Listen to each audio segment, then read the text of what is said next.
I mean, what do you think? You think they stand a chance? Well, you're on their side, aren't you? Who are you betting on,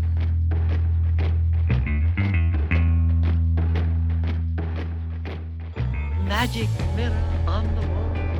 Who is the fairest one of all? Look at these lies. One shall stand, one shall fall. Even if one of them survives. The only way to stop him is to make another movie.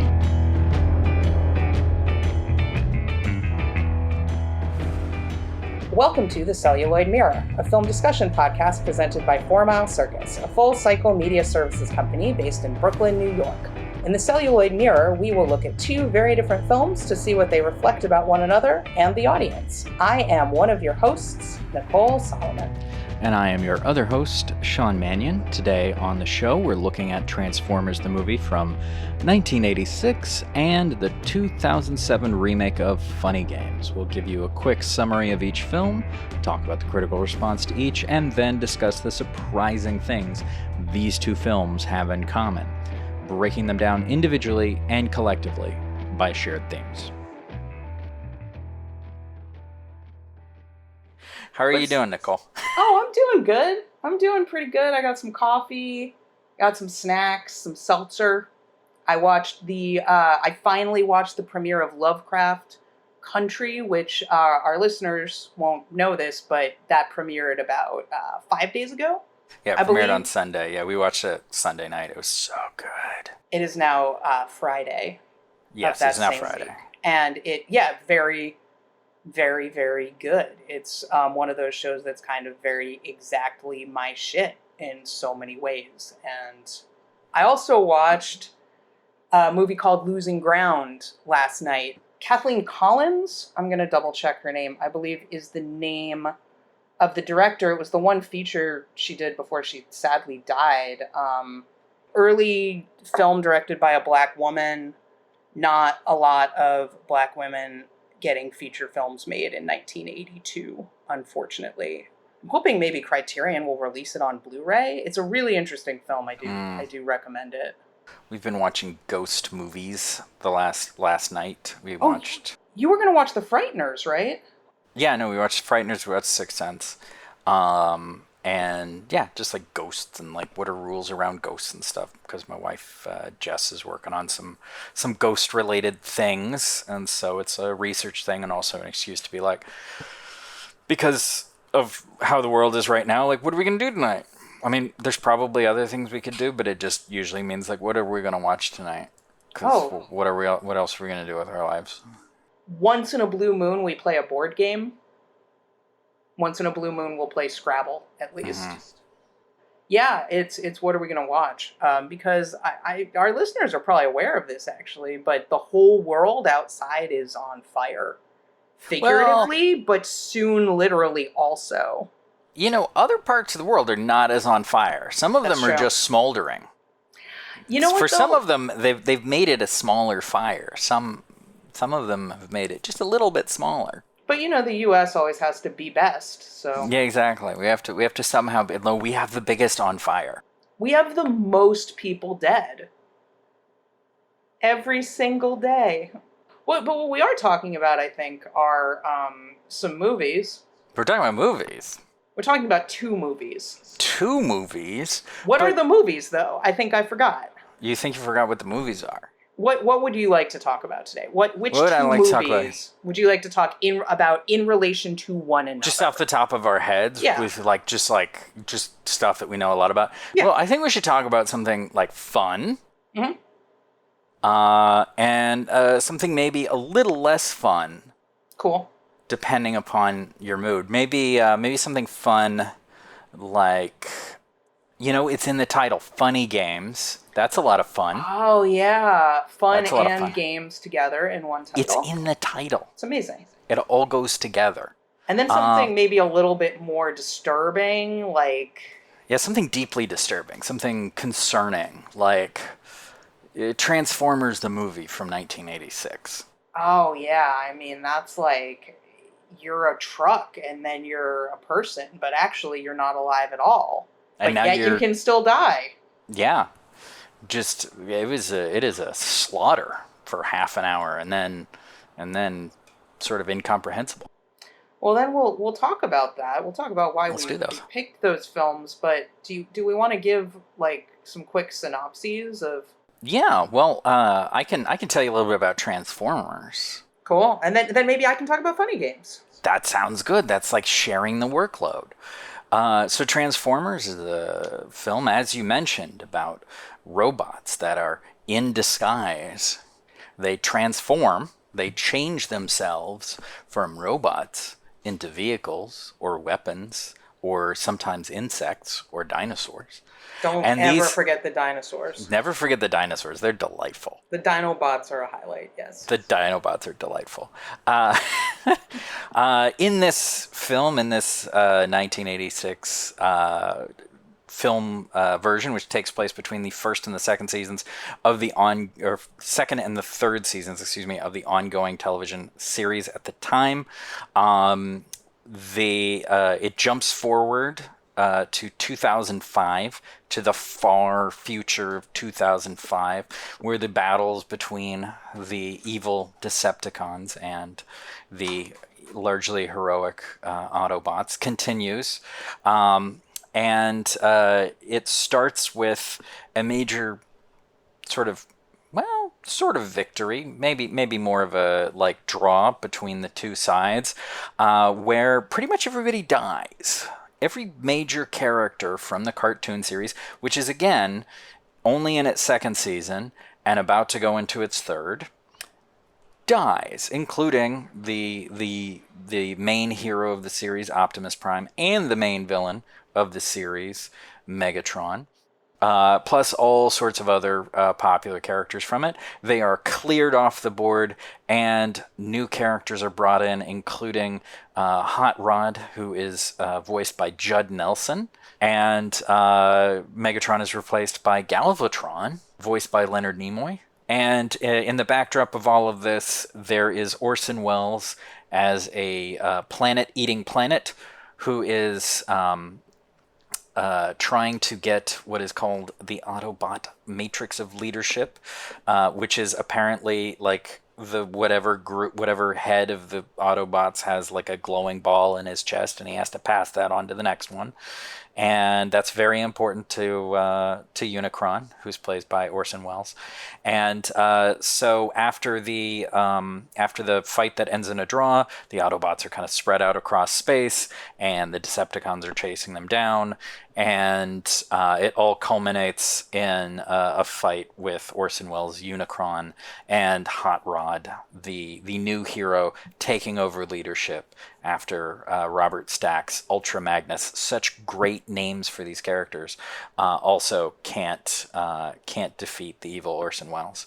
And so he rises up, and there's some rock and roll music, including a new version of the theme song by everybody's favorite metal band, Lion. Definitely mine. Yeah, who I can't think of any songs other than their version of the Transformers theme song. That's all you need. And everybody lives happily ever after, except the ones who died at the beginning. And they go on to have 2 more seasons of the show and about 20 more shows after that.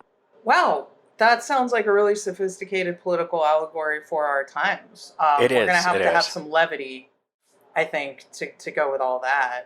A chance to, not have to think about why you're watching what you're watching. Yeah, quite exactly. So much. And I think funny games would be good for that, because I think so. That's, it's a home invasion movie. Yeah, who doesn't want that? Home invasion movie. We are talking about Funny Games 2007, the US version, not the German language version.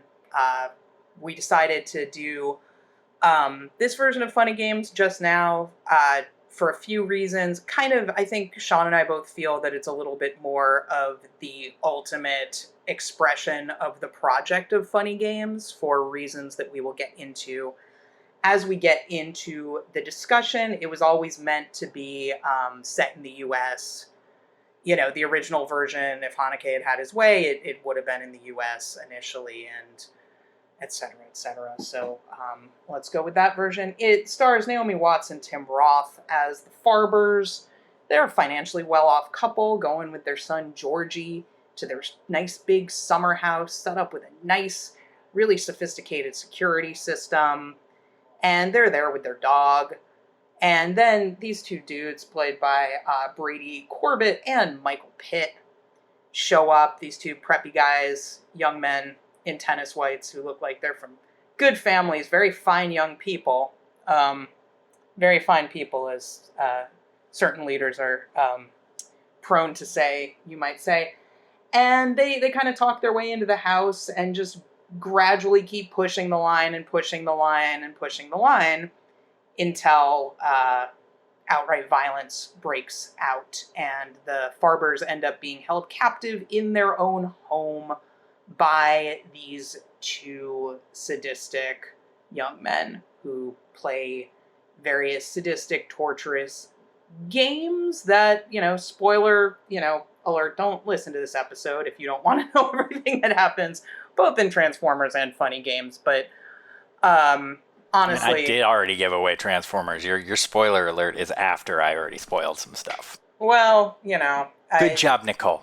Good honestly, job. the very premise of this show spoils both movies in a lot of ways, as we will get to in a second. But it's a hard watch. It's meta commentary on genre conventions, on how violence is processed through media, on how audiences receive it, on film as a manipulative medium in and of itself, etc. We'll get into some of the specifics of how Haneke confronts the audience with how they are reacting to what they are watching and why in a moment, which kind of leads us to,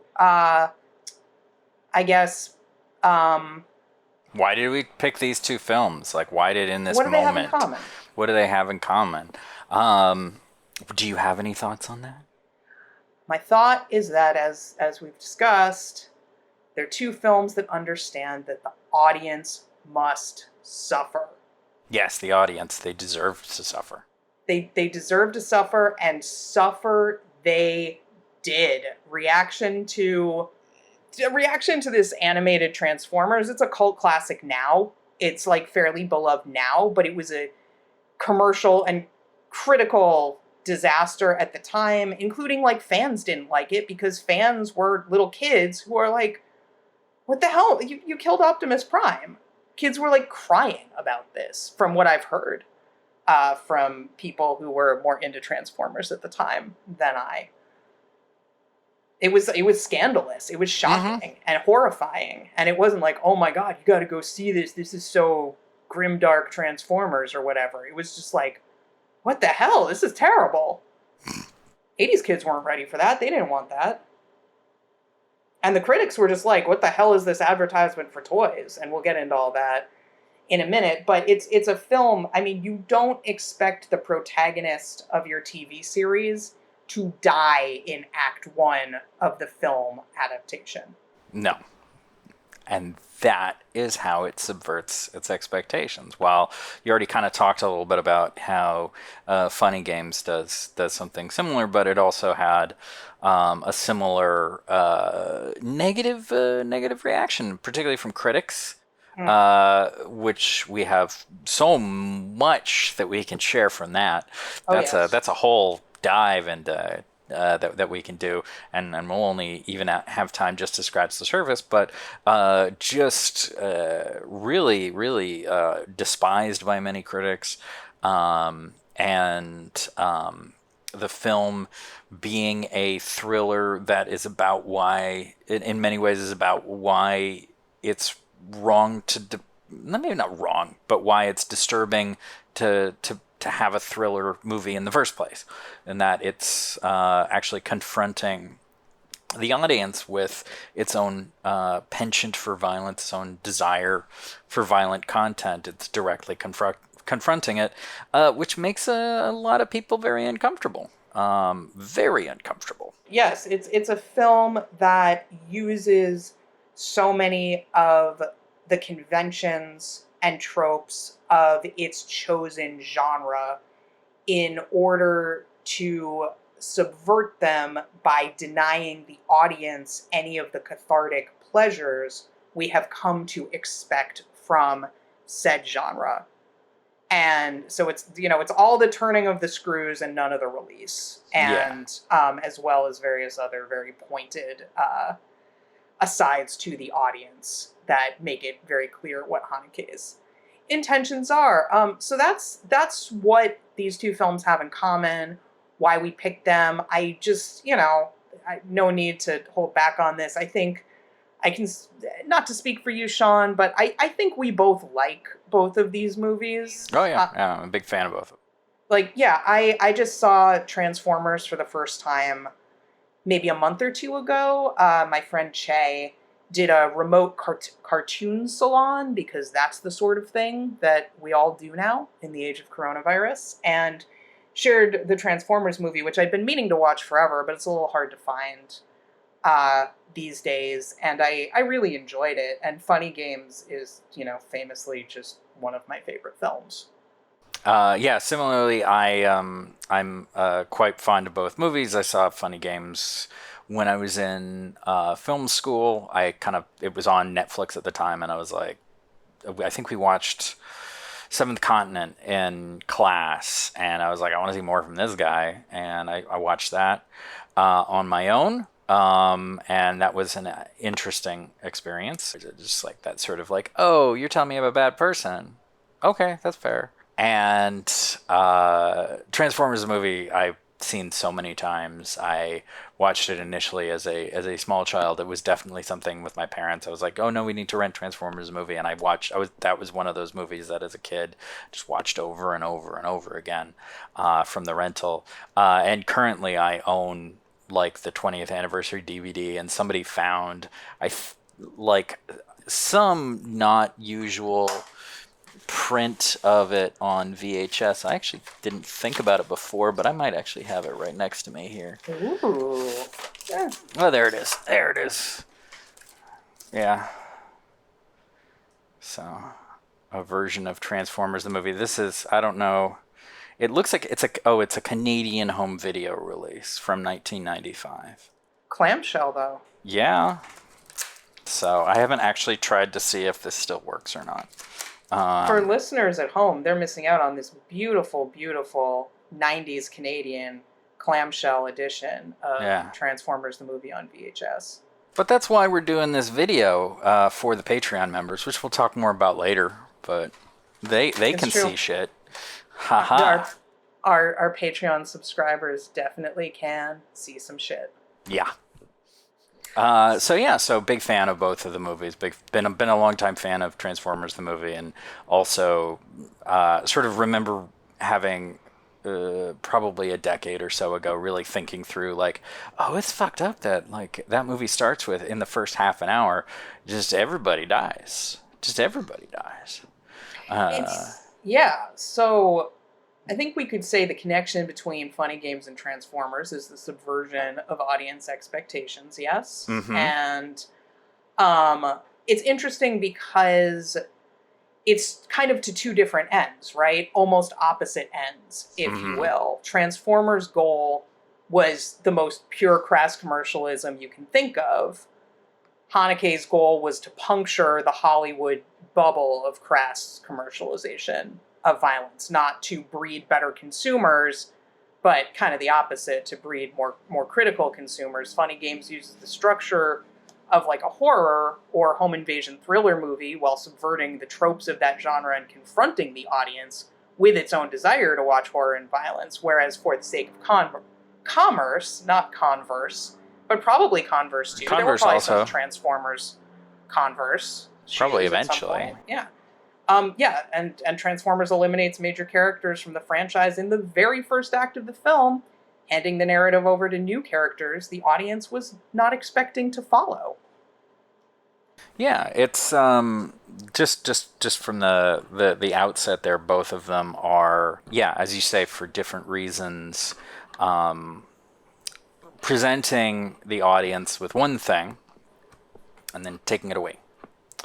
In Transformers, it starts with almost like a hey, remember this character? Hey, remember this character? You play with this character. Here's this other character. Don't you love them all? Now they're fucking dead.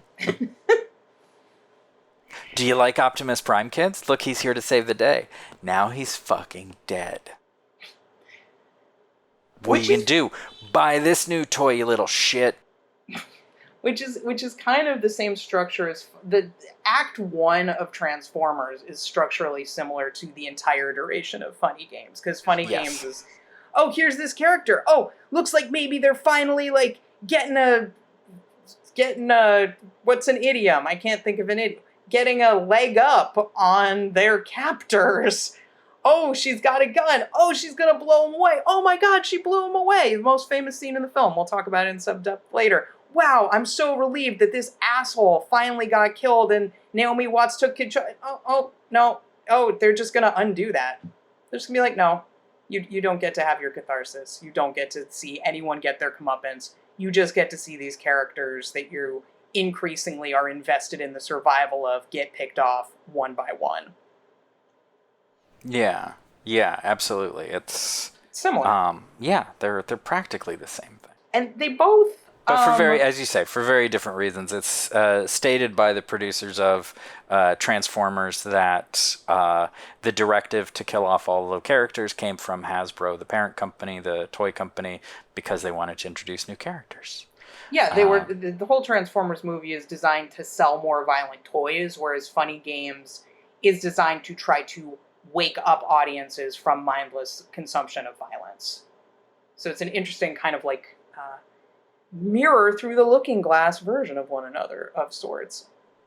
Also, one is very much for kids and one very much is not. Yeah, I would never show Transformers the movie to a child. How were these films received upon release? I mean, I think audiences mostly stayed away from the Transformers movie. Mm-hmm. Original Funny Games did okay, like, you know, as a controversial art house hit, but it was, I don't know if it was a hit, but I don't think it was a failure. But then the US remake did not perform. Did not perform. But the original film also had some folks who were unhappy with it. We have a, would you like me to share a quote that we have set aside? Oh, please. Please do. So from David Edelstein's review of the 2000 film. So this is of the remake. Of the remake of the film. He talks about his reaction to the 1998 film, which he received as and I think it's important to note this, a free screener. And his quote from his review is, "I watched to the end, removed the DVD from the player, and snapped it over my knee. Then, with a pair of scissors, I cut the halves into quarters, walked the pieces to the kitchen garbage can, and shoved them under the debris of the previous night's dinner. It only hit me later that my melodramatic response would have delighted the director. It takes a special kind of talent to drive a critic who enjoys zombie cannibal pictures to cry, 'Unclean.'" I'm sorry, unclean! Full disclosure. There was an exclamation point. I didn't put it. Full disclosure. I have read this review multiple times. I think about this review, and especially this section of this review, with some frequency. I think about David Edelstein being so mad at Funny Games that he cut up the DVD. He broke it in half and then cut it up with scissors. What kind of scissors does he have is one question of mine. Like, were these like big garden shears? Like, what's he? And then he threw it away. Like, donate it to Housing Works or something, man. Like, you don't like the movie, fine, but that's just wasteful. He was saving people from the movie. That's what he was doing. It's just, I like the fact that he also specifically cites zombie cannibal pictures, because that's a fun, probably racist little, rabbit hole of violence to go down that apparently doesn't confront him with himself in any way, shape, or form. So no, and it's also it's very interestingly, clean. Yeah, it's also interestingly that piece of his statement is also interestingly like one of those indications of like, I feel like you get what Funny Games is about, but you are so defensive about what the film is about that, like, you just can't quite bridge the gap. It's like, yes, the point of the movie is that the filmmaker is disturbed that you like zombie cannibal pictures. So the fact that it bothers you that much, yes, indeed, was the point. And he even admits a few times, I think, that he gets that that was the point, but hates that that was the point. I think it's, and this I think is, while a particularly vivid review, I think it is representative of one of the most common general reactions across. We looked at a lot of reviews in preparation for this episode, which in part, like, I mean, this is not the first time I've gone down a Funny Games review rabbit hole. It is a film I like thinking about. It's a film I like reading what other people have said about. And for many years now, one of my great disappointments regarding this film is that so much of the critical reception is so repetitive and so limited. It's like the critic can't get past to say anything else about a film that, whether you like it or not, on a formal level is pretty impeccable, right? Mm-hmm. Like, it's, I don't think anyone can say that Haneke isn't an incredibly skilled filmmaker, whether they think what he's doing with those skills is good or evil. But they don't have anything to say other than, I'm so mad I had to watch this movie. And Haneke himself famously has said, you know, if you walk out of this movie, you didn't need this movie. That's fine. It's not for you. So I'm kind of like, if you feel like you are actually okay with your relationship to cinema violence, and you don't want to watch this film, but you have to sit through it because you're a critic and it's your job, can't you, like, take a minute to try to step away from the visceral experience of watching this movie? Because it's an upsetting movie. Unless you're, like, very dead inside, at least the first time you see it, either version, it's going to be upsetting. It's going to make you feel fucking bad. And that's what it's designed to do. And what so many of these reviews seem to do, though, is they I think maybe because they don't like the mirror that the film holds up on themselves, they have this compulsion to turn the mirror back around on Haneke and be like, well, I'm going to psychoanalyze you now. And why did you do this to me? Whereas my answer is like, well, if you don't really need this film, he's not really doing it for you. You just happen to be a film critic, so it's your job to gauge this. And it's your job to be able to deal with a wide range of films. You know, some of them might not be for you, and you should still be able to judge them on their own terms. Yeah. If you think the project is bad, that's fine. That can be a piece of your analysis. But these reviews don't generally get to a place of really even engaging with that question. They don't get past this initial defense, and they're just like, Haneke is a sadist. Haneke thinks he's better than me. Haneke is a bully, basically. That one that Haneke thinks he's better than me it was an interesting, frequent appearance, whether it was explicitly stated or not. I noticed that several times. Like, he thinks he's better than me. And you're like, he's not thinking about you at all. No. He's thinking about Quentin Tarantino fans. And if you are one, like, think about that maybe. I was reminded a lot, as a very brief sidebar, of the playwright Sarah Kane, who I like a lot, who did also made plays that were often very violent and disturbing, but were anti-violence plays. Mm-hmm. They were not glamorizing violence. They were about trying to get audiences to see connections between different forms of violence in a way that I think Haneke does a lot too, seeing connections between global violence and domestic violence, things like that, which is something Haneke absolutely does. I think in Benny's video, he does that very explicitly.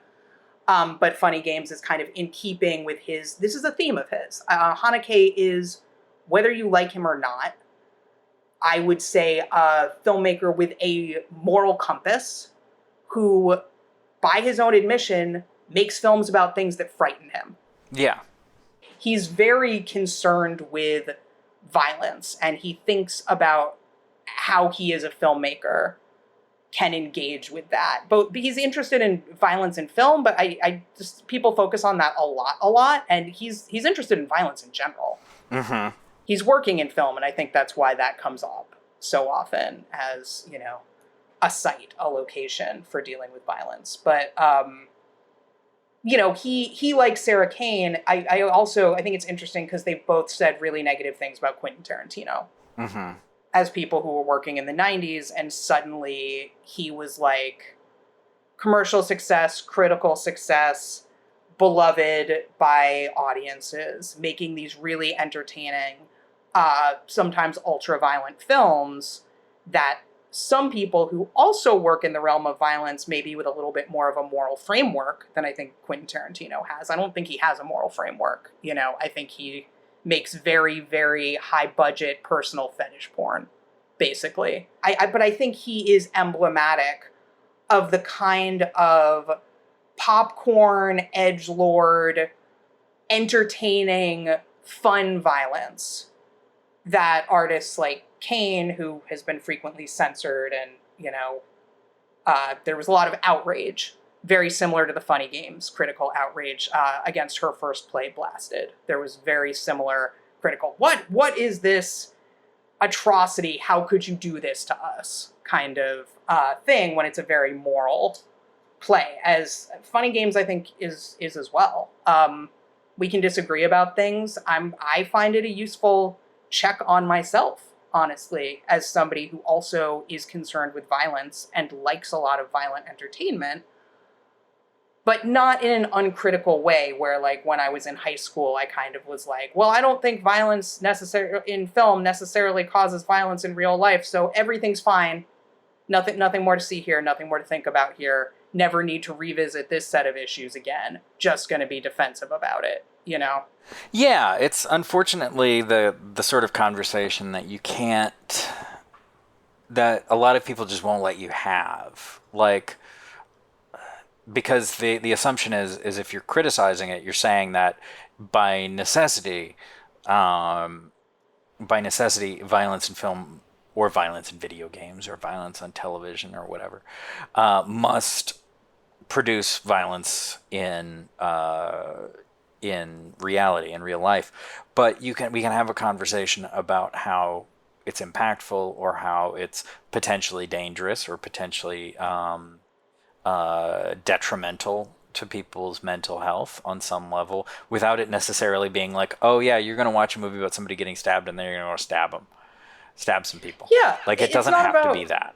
Yeah, it doesn't have to be a one-to-one correlation like that. And also, it's not like the concept of artistic responsibility necessarily leads to an argument for censorship, which a lot of people seem to just, like, make that jump over that abyss. Jump straight there. Like, and I stopped wading into, especially, like, just in the online sphere where you don't know what fucking moron you're gonna end up talking to.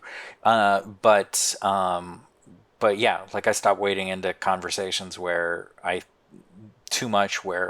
critical about things. I'm like, I think this is questionable as far as, like, what it's saying or what it might be suggesting to people. And people are like, well, we can't censor things. No, but we can have a conversation about the thing that does exist.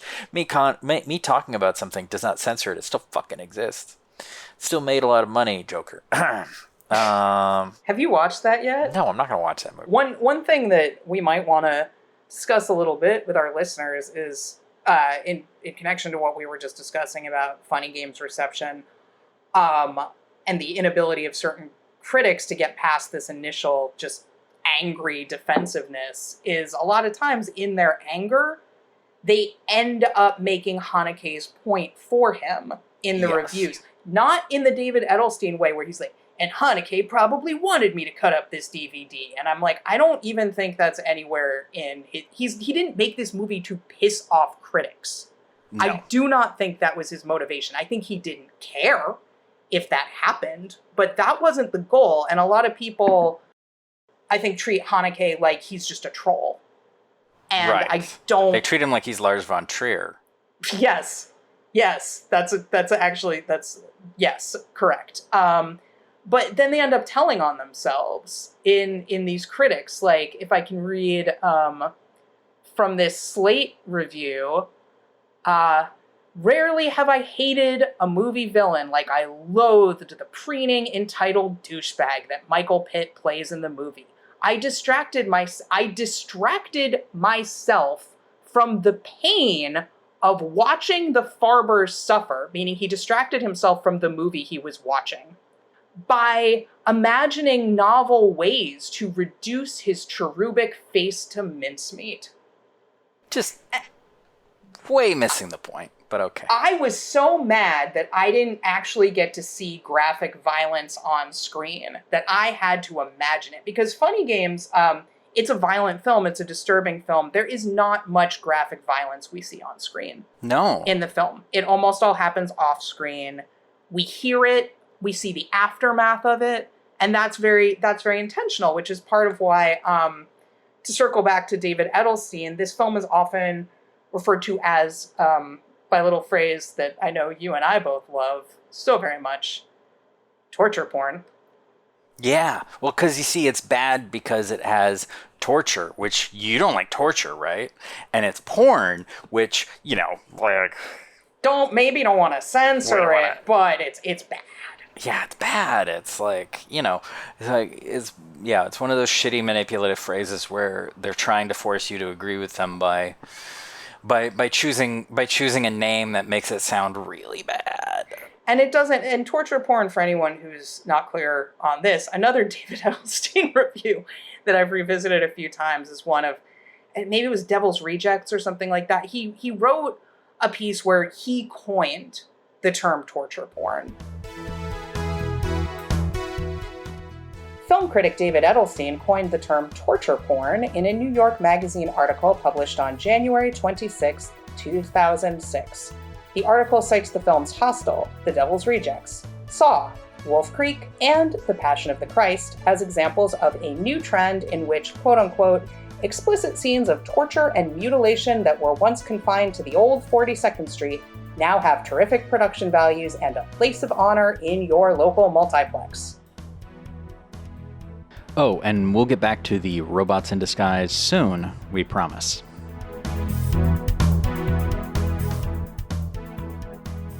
In my opinion, and I believe yours as well, Sean, this is a bad term. It's a bad term for the reasons you just said.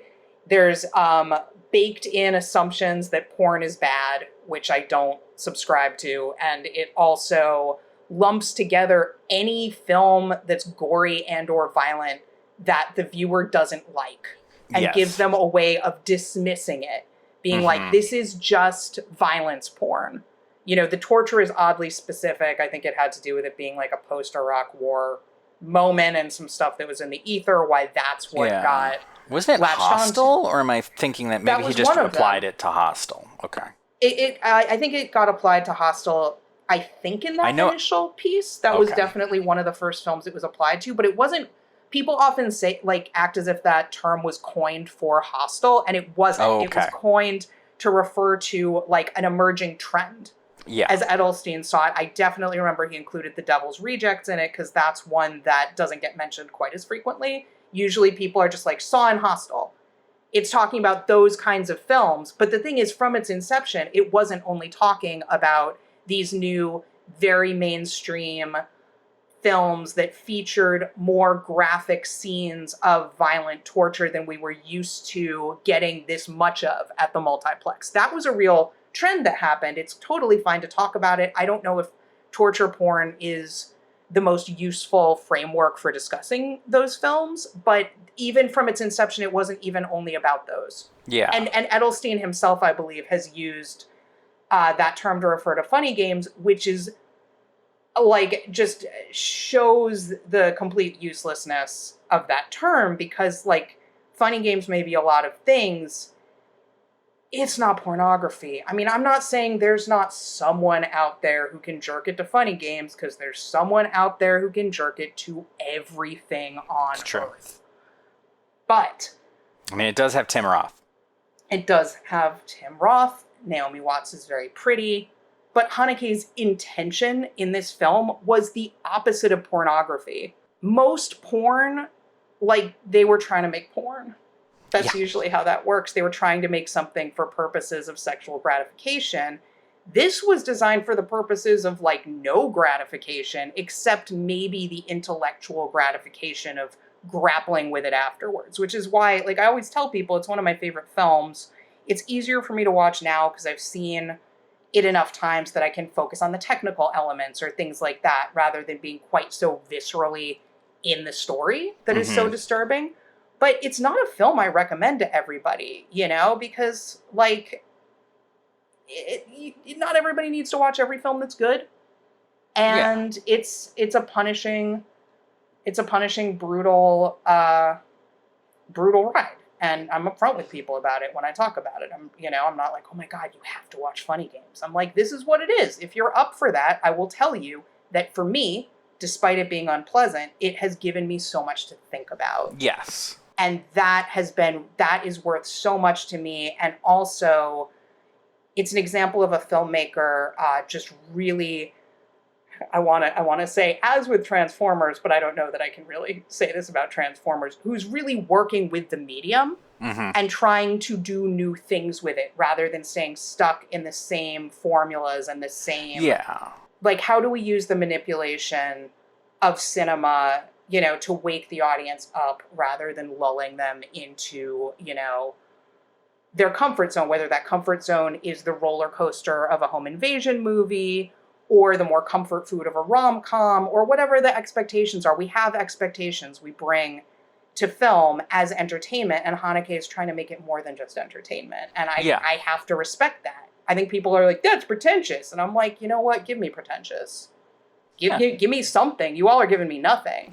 You're just wasting like hundreds of millions of dollars to make the same crap that's already been made and nobody really feels that strongly about, but it goes down easy. No entendres attended. Similar to Funny Games, as we were talking about, there was some unpleasant critical reaction to the first Transformers movie when we talked about how it was a bomb, and actually specifically Leonard Maltin referred to it as a bomb in his movie guide, and said it was quote, little more than an obnoxious feature-length toy commercial. That deafening rock score certainly doesn't help. Oh, that's rude. I mean, Lion worked hard for you, as well as Stan Bush. But he has the touch. He has the touch. He has the power. It was a lot harder to find contemporary reviews for Transformers than for Funny Games. There's we had so many. Why? We had so many for Funny Games that I think we had to go all right, we're gonna have to set a lot of these aside and not listen to them. And we also had a lot of feelings about the stuff we were reading about Funny Games. We could do a whole podcast. We could just do Funny series Games. About Funny Games, honestly. But if you want that, listeners, just let us know because we could do it. We could do it. Karen James also though wrote at the same time, at the time of release about the film. There's an interesting acknowledgement in it, which is something I think that we can explore in a little bit, which is acknowledging that there's Transformers was, well, she did not enjoy it. It participates in sort of a larger, arguably interactive story that's enhancing the experience for the children that were there. And there was a couple of notes about that. I even remember, I don't have the quote for it, but I believe it was on Roger Ebert's review of actually the 2007 movie or one of the sequels. He was referring to this as well, but Karen James said, unlike most movie stars, though, the Transformers have off-screen lives and personalities that their fans will carry with them to the theater. Children have an advantage here, for they can project their playtime scenarios on the old friends and heroes in action on the screen, while parents may just wonder what the fuss is about. So there's an interesting... I mean, this is different than what's Funny Games, but both are also engaging with beyond the screen. Transformers engaging sort of with a meta-narrative beyond the screen, and and Funny Games engaging philosophically beyond the screen, both not well received, but I think the reaction to Transformers since certainly reflects what Karen James was talking about how there is a life beyond it, and even like sort of beyond like what children playing with toys or maybe watching the cartoon. Also, the fact that there were 2 more seasons of the TV show of that version of Transformers. There's been multiple versions of Transformers since this movie, and in the 2 seasons since then, I think on some level, many of the characters who were popular, who died in the movie, somehow came back. Optimus Prime gets resurrected. Starscream, who's like Megatron's like second in command, who dies, comes back as a ghost. And there's like a storyline. I haven't actually watched those episodes, but a storyline where he's a ghost. Even Unicron is like present, and I think sort of comes back to life by the end of the series. I can't confirm that because I can't remember, but I remember reading something about that. So this sort of life beyond it, and there was an acknowledgement of it, but also just sort of a dismissal of like, oh, like this is terrible. Like, what is this? This isn't for us. And interestingly, though, both films, those aspects of it, the engagement beyond just what's on the screen, the larger context, they were both a little ahead of their time in terms of that. Transformers, and that a version of this has kind of become the dominant mode of at least like mega budget commercial film storytelling, right? If you look at like the Marvel Cinematic Universe and its interaction with the broader Marvel Universe, or Star Wars, where you've got films, you've got toys, you've got comic books, you've got novels, you've got TV shows, you've got all these different forms of stories that are informing whatever you're watching on the screen. And that didn't used to be normal.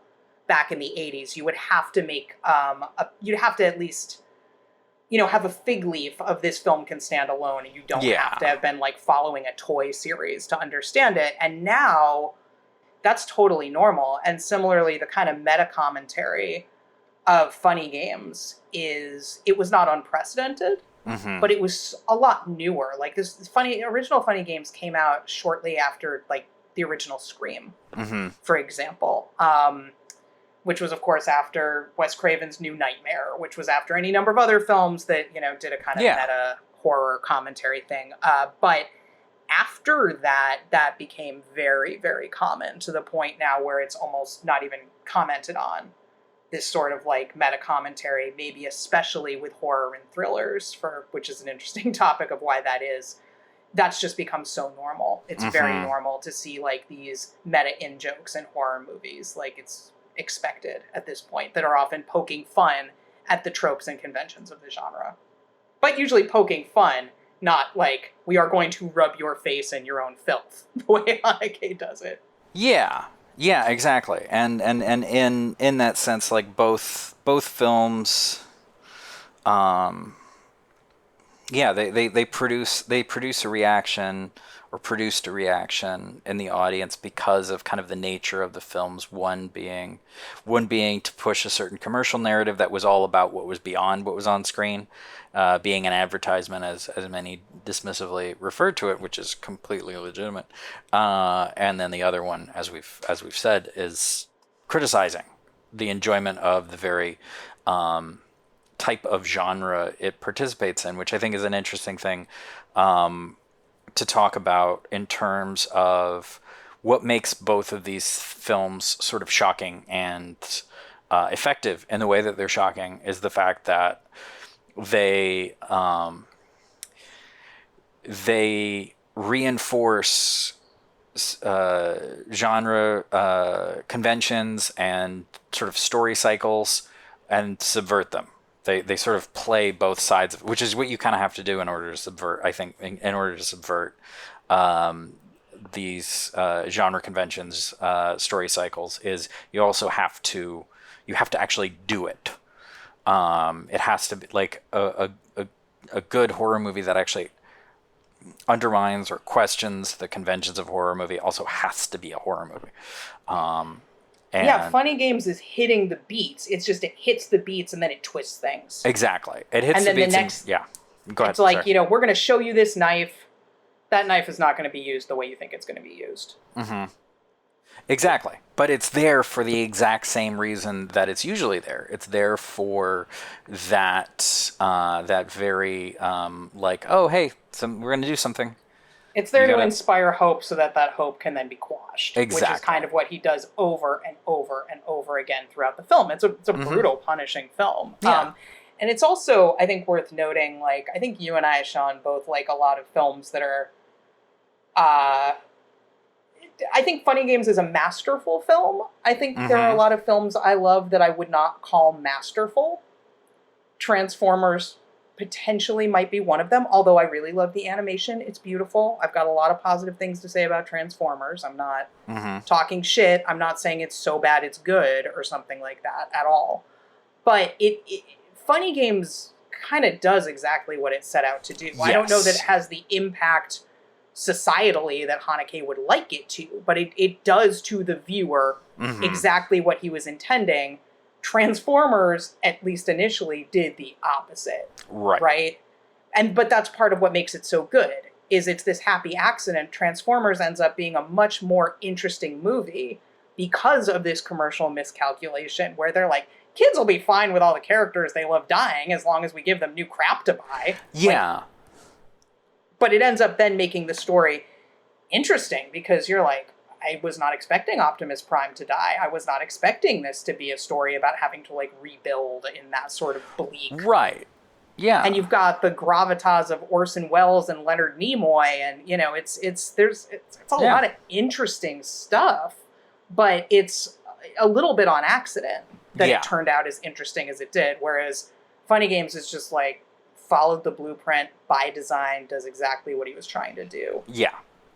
Yeah, absolutely. I think one of the things that came up in our research that we shared was the essay from Umberto Eco from the 70s, I want to say, called The Myth of Superman, which is all about story cycles and Superman and mythology and how they work or don't. He talks about that pleasure is derived in certain kinds of media and storytelling from the repetition of that framework. Yep. And these movies are popular. People complain, I think, I see complaints about all the Marvel movies, it's the same movie, it's the same structure. And it's that's the point. That is exactly the point.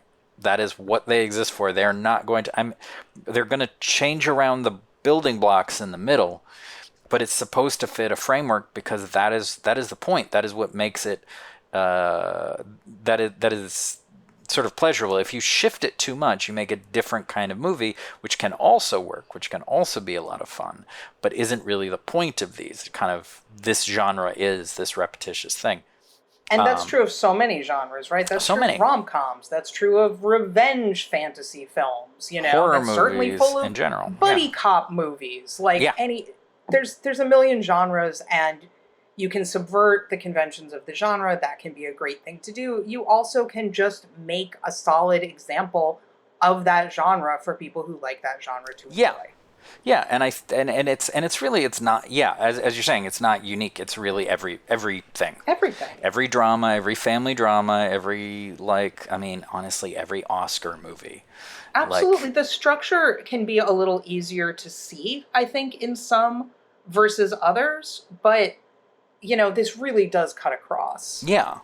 A lot, most, if not all, commercial filmmaking. Yeah, it's virtually all. Yeah, the structure is kind of the point, and it's part of storytelling in general, and it's sort of like an old convention of storytelling. I can't remember where exactly this came from. I should have looked it up. But there was some convention of in a particular culture. I guess I'm gonna have to look this up at some point. But I remember it from college, where they're talking about you were supposed to tell a story, but you were supposed to tell a story and hit certain beats. You could change things in the middle. but you're just supposed to hit certain beats, always hit these beats. That's the point. If you don't do it, you're bad.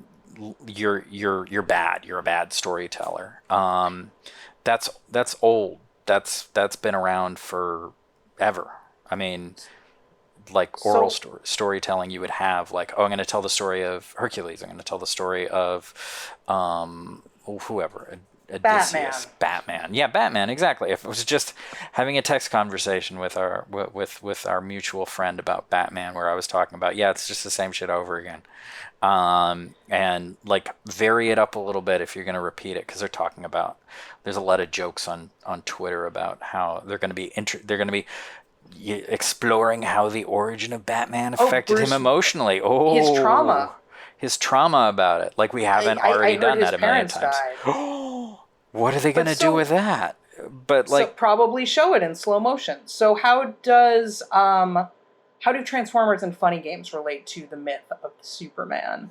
So I think it's that, in your mind, it's that in there he's talking about the framework, and that there's some flexibility in the framework. There's room for innovation, and that the reason that these get negative reviews initially is because of breaking the framework. That funny games, it's a horror movie, it's structured like a horror movie, but it keeps undermining the horror. And funny games, Transformers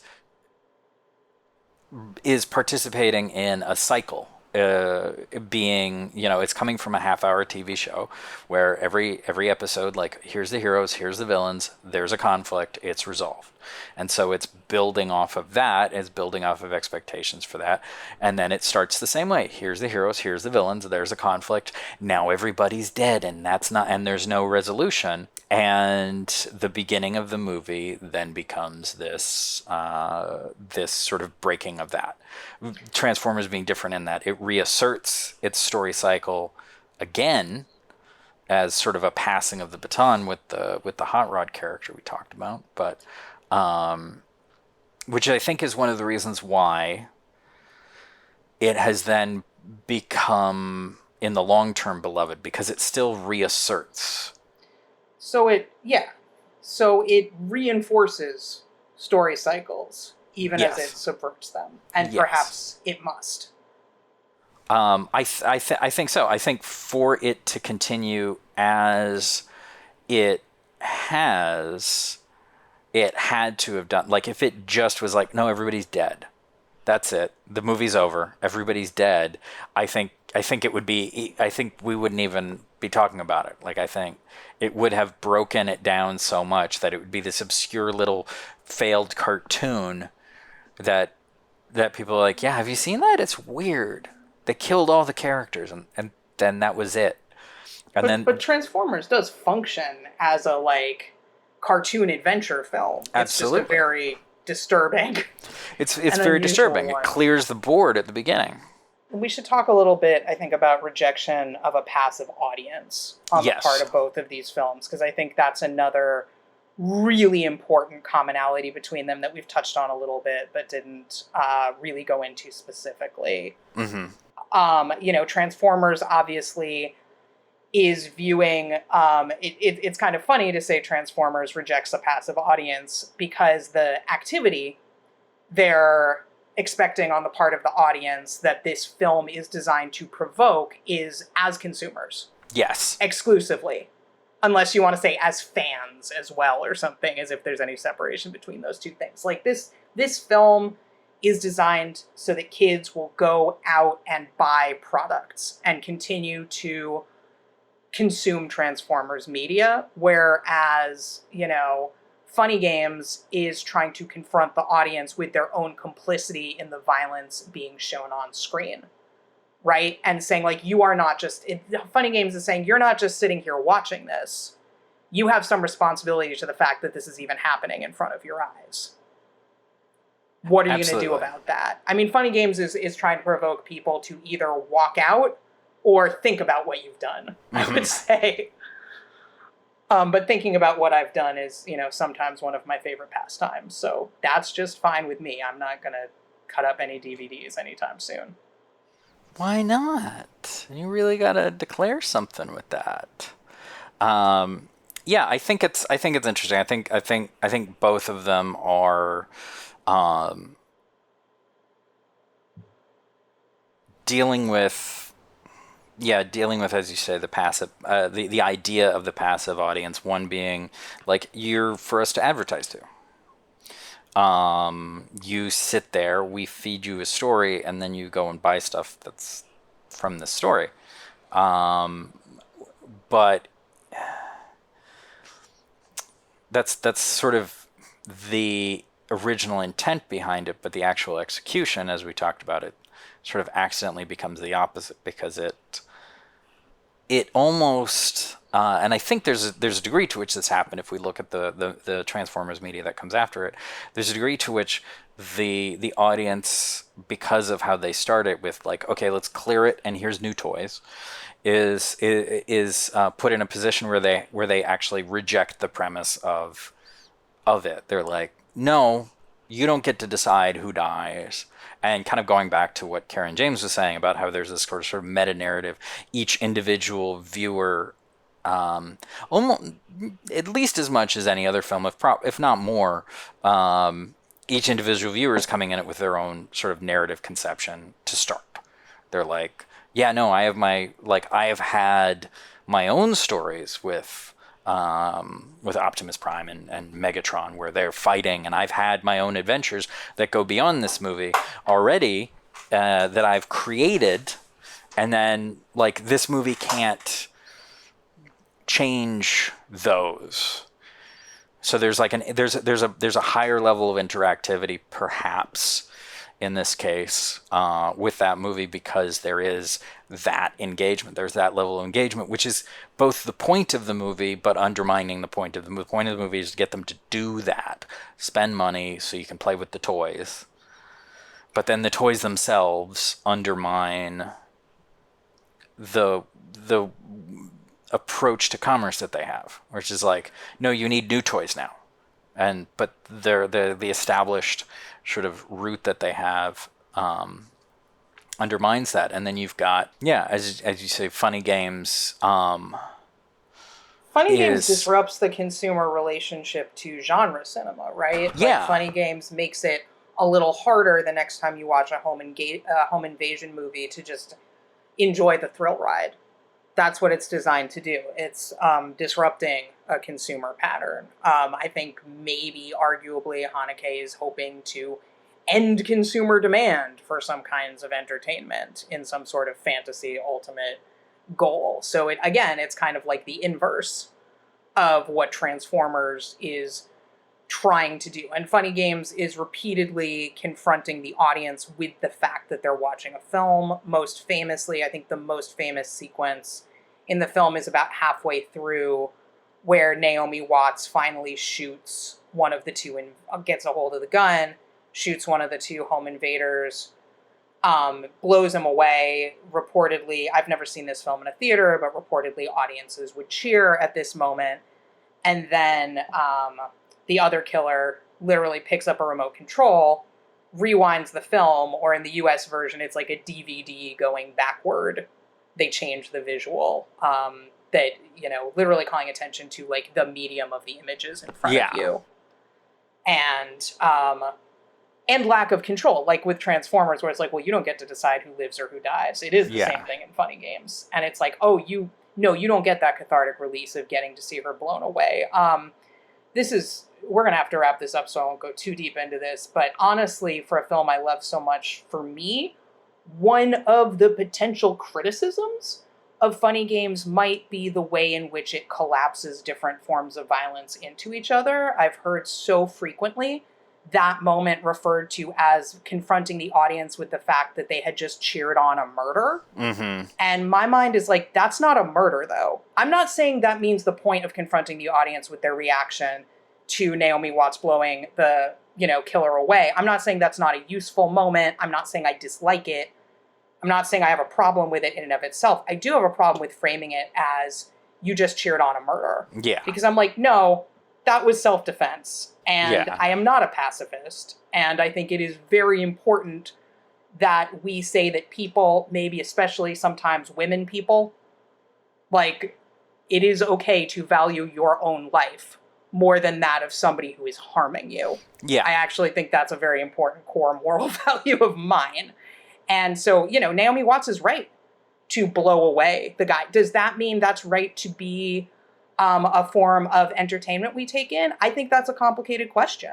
Mm-hmm. I don't think the answer is it's just blanket wrong. I don't think Haneke is thinking about how his films resonate, Funny Games especially, with different sorts of gendered violence and abuse, both physical and psychological, that get brought up when these two killers are gaslighting the Naomi Watts character. Specifically, the egg scene is one of my favorite scenes in all of film, and it's in part because I'm like, oh my God, a version of this has happened to me so many times, and this is the best cinematic depiction I have ever seen of this. This is useful. And so, you know, I've got I am all for being critical of violent entertainment. I think it's just healthy, good mental hygiene to think about things. But I do not think I share Haneke's position that enjoying cathartic violent entertainment is necessarily bad. I think it's actually a corrective and useful intervention in some cases for some people, especially people who historically have been subject to systemic violence of various sorts. I think being able to imagine turning that around is actually, you know, it may be unpleasant, but I am not convinced that it is bad. And that would be one of my potential critiques of the film. Potential, it's, you know. Right, but I think that there's also, like, and I think we have already kind of talked about this, is like, just because we don't necessarily agree that it is on its face a bad thing doesn't mean that we can't, like, appreciate that, like, somebody saying, like, okay, but, like, let's question it. Because I think that there's definitely, like, a level of, like, there's a difference between like watching it and, like, actually, like, engaging with it and questioning, is this something that we should talk about? Is this something that is, you know, the rightness or wrongness of the actions on the screen, versus the other side of it, which we've already kind of touched on a little bit, which is people who are like, no, it's just that. It's just there on the screen, and it's only that, and it has no impact beyond, because we know that films have an impact. We know that media and art and all of that has an impact on the viewer, the consumer, the however you want to phrase it. Like, we know that this is a thing because we feel it. We could dig up studies on it, but we feel it when we watch a movie that upsets us or something like that. It's not all of these things are absorbed as experience that we process and work from. Like, it becomes part of our lives. Absolutely. And I am so grateful for this film provoking these sorts of questions and conversations. I'm rarely happy about a conversation that something starts about an issue. Yeah. But in the case of Funny Games, I'm very happy about the many conversations, including this one. And I think my point is potentially less a criticism of the film than a disappointment with some of the discourse surrounding the film. Yeah. And I think that there's, like, just to kind of bring it all back to this sort of why we're talking about these two films is like, we're talking about audience reaction. We're talking about audience impact, both in the sense of, like, what was intended, what was not, why was it intended the way it was intended. And I think that both films are successful in addressing their audiences, one unintentionally, but I think it has proven itself to be successful in addressing its audience, Transformers, because of, over time, it's probably the highest regarded piece of Transformers media, certainly higher regarded than the live action films. And I think it's sort of had that impact, and also the way that it interacts with sort of the larger narratives of that franchise, and how it, as you said, is more reflective of how the franchises and these things have evolved. I think it's been very successful in addressing its audience. I think that Haneke's film is also successful in addressing its audience. I would argue because of how, like, in a way, because of how virulently critics despised it. And unlike Transformers, which you're saying now, it's probably the most highly regarded piece of Transformers media, and Funny Games is probably the most polarizing, the pair of them, the 90s and 2000s version, especially the US remake, which is not regarded as well as the original on balance. But his films in general, they are frequently polarizing, but not to this degree. They generally are well reviewed. And these are movies a lot of people hate. I mean, like, Benny's Video was controversial. That's polarizing, not to this extent. The Seventh Continent, any of those are not. And then, you know, once he started making French language films, he started being more of a critic's darling. Funny Games remake, to the contrary, you know, Cachet, Code Unknown, those were huge critical and art house successes. And then, you know, White Ribbon was nominated for Oscars. Amore was nominated for Oscars, which is kind of mind-blowing when you watch Funny Games. The last thing you're thinking is Oscar movie. But so Funny Games, the intentional success, Transformers, the accidental success has really been elevated. Yeah. And the intentional success is kind of still down here, and they're like, oh, what's that unclean movie? Which is unclean, which is kind of the success of the movie. Like, if it became, it's almost like if it became sort of conventionally successul, it would be unsuccessful. If it was enjoyable. Yes, if it was enjoyable, it would have, yeah. So we should probably wrap this up. Yeah. So I think that there's a good conversation about it, a good sort of start off to this thing that we're doing. So I think we would love to hear what the audience thinks about Transformers and Funny Games, wouldn't we? Yeah, we would actually. And there were even a couple questions, and maybe we didn't get to them, but maybe we can pose them to the audience. Yeah, let's do that. That's a good idea. So the questions that we noted that we didn't get around to, and we'd love to hear from people about, are Peter and Paul of Funny Games essentially the live-action version of internet trolls and online harassment? So think about, like, if you've seen the movie, presumably you should see the movie. How is their behavior, particularly in the beginning of the movie, very much like internet trolls, online harassment? The other question we've got is, does the nostalgia and positive view of Transformers today hinge on that the shocking beginning of the film was ultimately not permanent? We kind of talked about around this, but I'm interested to hear what people have to say. And was that? Yeah. No, there's one other. We touched on this, but we didn't exactly engage the question. Right. Where Haneke famously commented at the Q&A following the screening of the original Funny Games at Cannes, but I think this applies to both versions of Funny Games quite clearly. He said, anyone who leaves the cinema doesn't need the film. Anyone who stays does.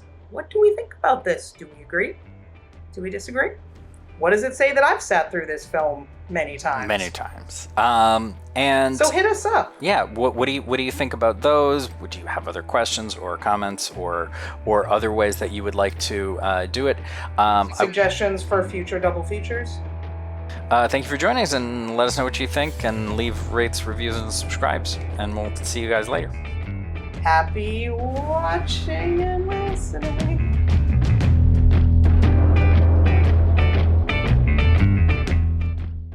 Thanks for joining us for our first episode of the Celluloid Mirror. Please rate, review, and subscribe to the show on your platform of choice.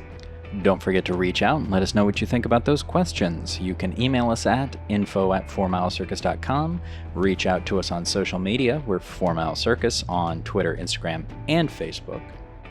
Or go to anchor.fm/the Celluloid Mirror to leave us a voice message we can play on a future episode.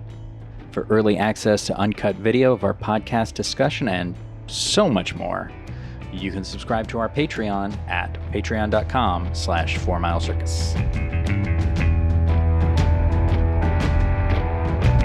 I ended up in that hall with nurse.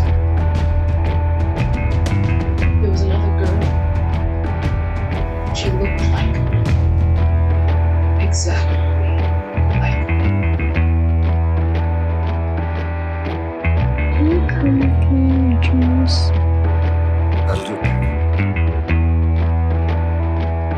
What happens when the story dies? The evil is set free. I have to return some videotapes.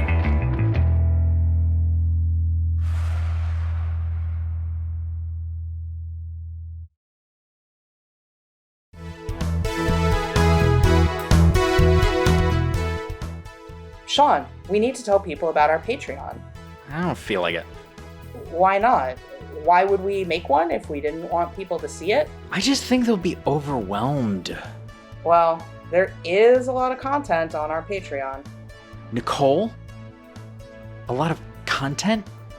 We have behind-the-scenes materials, early access to our short films, music videos, and podcasts, updates on current and future projects, video production and social media management training materials, a serialized sci-fi novel, personal writings, access to our award-winning films, small talk and meme, and other exclusive subscriber content. That's not even to mention all the other ideas we have. Okay, maybe it is a lot. And it all starts at just $2 a month. How much can people really handle at just $2 per month? And we update weekly. Weekly, Nicole. Yeah, maybe it's too much to talk about now. If they really feel motivated, I think it would be great for them to check out patreon.com/4milescircus and subscribe. There's even public posts available so they can get a taste for what we offer. But again, how much can people handle for as little as $2 a month? I guess they'll just have to decide for themselves by going to patreon.com/4milescircus. Yes, patreon.com/4, the word mile as in the distance, and circus as in where all the clowns are. All one word, no dashes or underscores. There is just so much to be seen at patreon.com/4milescircus. I'm so overwhelmed thinking about it, I'm going to cry.